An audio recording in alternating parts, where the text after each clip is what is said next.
আপনার বয়স যদি 50-এর বেশি হয়ে থাকে আজকের ভিডিওটি আপনার জন্য, কারণ আজকে কিছু গুরুত্বপূর্ণ কথা বলছি, শুনুন মন দিয়ে। কোনো রকম টেনশন করবেন না, কোনো রকম দুশ্চিন্তা করবেন না যে এরপর তো আমি রিটায়ার হয়ে যাব, এরপরে আমার চাকরি থাকবে না, কি হবে, এরকম টেনশান এই বয়সেই চলে আসে। একদম টেনশান করবেন না। চাকরি না থাকলেও কি হয়েছে, মনটাকে একদম খুশিতে রাখতে হবে। হাতের কাছে যে কাজটা রয়েছে, যেটা আপনার সামর্থ্যের মধ্যে, সেটাই করার চেষ্টা করুন না। বাড়ির ভেতরে অনেক কাজ রয়েছে, মানে নিজেকে ব্যস্ত রাখতে হবে। আপনার বাড়ির মধ্যে যে সমস্ত কাজ রয়েছে দেখবেন, একটু করার চেষ্টা করবেন, ভালো থাকবেন, এতে মনও ভালো থাকে। মানে নিজেকে একটু কর্মের মধ্যে রাখার চেষ্টা করবেন, যে কাজ আপনি করতে পছন্দ করেন। ব্যাস, এর পরের পয়েন্টটা তো আরও গুরুত্বপূর্ণ, সেটা হলো এবার নিজের শরীরের দিকে খেয়াল রাখুন। আপনি আজ পর্যন্ত কঠিন পরিশ্রম করেছেন, মাথার ঘাম পায়ে ফেলে অনেক উপার্জন করেছেন, প্রত্যেকের চাহিদা মিটিয়েছেন, প্রত্যেককে খুশি করার চেষ্টা করেছেন, সবই ঠিকঠাক ছিল। কিন্তু এই যে অধিক পরিশ্রম এবার থেকে একটু আপনাকে কমাতে হবে, কারণ আপনার এবার বয়স হচ্ছে। একটু বুঝে সুঝে কাজ করুন। এর পরের পয়েন্টটা আরও গুরুত্বপূর্ণ, সেটা হচ্ছে সঞ্চয় করুন।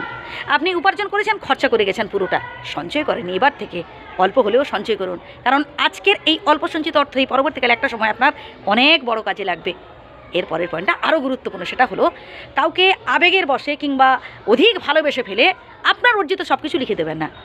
অন্ততপক্ষে আপনি যতদিন বেঁচে থাকবেন যেন আপনিই ভোগ করতে পারেন, আপনার নামেই থাকে। নমিনি যে কাউকে আপনি রাখতে পারেন সেটা আলাদা ব্যাপার। দেখুন, এটা আমার ব্যক্তিগত মতামত, আমি এটা বলছি না যে আপনাকে করতেই হবে, আমি জাস্ট বলছি। এবার আপনার যদি ভালো লাগে আপনি গ্রহণ করতে পারেন। এর পরের পয়েন্টটা তো আরও গুরুত্বপূর্ণ, সেটা কি জানেন? সেটা হচ্ছে অল্পে সন্তুষ্ট হওয়া। ধরুন, আপনি আপনার পরিবারের জন্য অনেক করেছেন, হ্যাঁ, অনেক স্যাক্রিফাইস করেছেন, যাই হোক। এবার আপনি হয়তো এটা আশা করেছেন বা করেছিলেন একটা সময়ও, যে আমি আমার পরিবারের লোকজন তারা আমাকে শ্রদ্ধা করবে, সম্মান করবে, অনেক কিছু তারা আমার জন্য করবে একটা সময়। কিন্তু এখন আপনি যতটুকুন পাচ্ছেন খুবই সামান্য, হ্যাঁ, এতেই আপনাকে সন্তুষ্ট থাকতে হবে। এর জন্য ঈশ্বরের কাছে কৃতজ্ঞ থাকুন যে অতটুকুনি যে পেয়েছেন এটাই আপনার কাছে অনেক।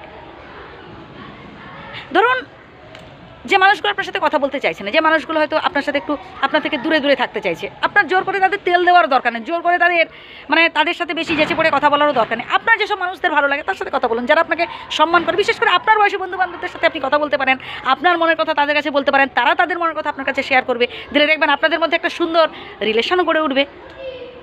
আর একটা জাস্ট কথা বলবো, সেটা হচ্ছে একদম, যেটা প্রথমেই বলেছি, একদম দুশ্চিন্তা করবেন না, ভবিষ্যতের কথা বেশি ভাবতে যাবেন না। যদি আপনি হয়তো একা আছেন, আপনি সিঙ্গেল পারসন, ভাবছেন যে এরপরে কী হবে, আমি তো বিয়ে থা করিনি বা আমি তো সংসার করিনি, কী হবে এটা বলার দরকার নেই, ভাবার দরকার নেই। বর্তমানে কি হচ্ছে বা বর্তমানে নিজেকে আরও কতটা হ্যাপিতে রাখতে পারছেন এটাই ভাবুন।